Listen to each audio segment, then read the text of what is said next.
Cheat on your wife with mine? I will burn your life to the ground. Way back in the early 2000s, I began to suspect that my wife was up to something. Our two kids were about 4 and 6, still young, but not so young they couldn't tell you something about what had happened in their day. They started talking a lot about staying with my wife's parents during the day, which wasn't really that strange in and of itself. But since they lived about 90 minutes away, doing so 2 or 3 times a week seemed a bit much. That was basically every day she wasn't working at her part-time job.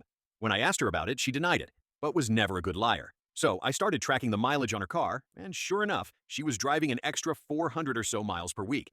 I knew some crap was going on. Then, one day, I sat down at the computer, and she had left a sticky note with her AOL password written on it next to the keyboard. I could not resist and logged in to read her emails and saw a few email exchanges between her and her college BFF where they discussed how my wife was regularly smashing one of her ex-BFs from high school. No mention of details about him other than my wife also talking crap about his wife making fun of how she'd gotten fat after having kids. Anyway, I printed out these email exchanges and stashed them. I still needed to know the details, so I called a friend who was a cop, and he suggested I call a guy he knew that had left the force to become a PI. Ron was great. I paid his retainer and gave him the emails and what little I knew about my wife's activities, and he figured out exactly what she was doing.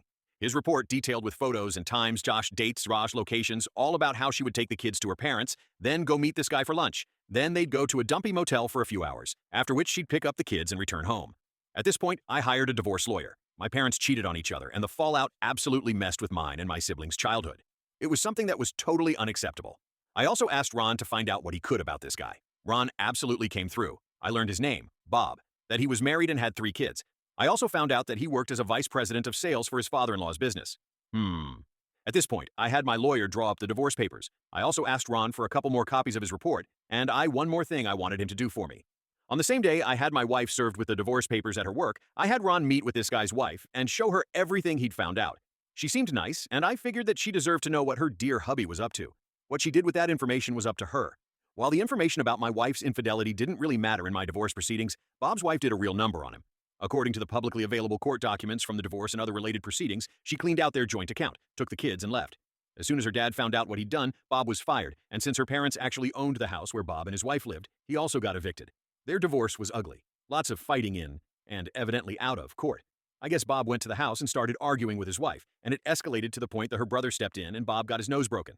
There were restraining orders, a few more incidents with police reports, criminal charges, jail time, and so on. I can't find Bob on the internet anywhere these days.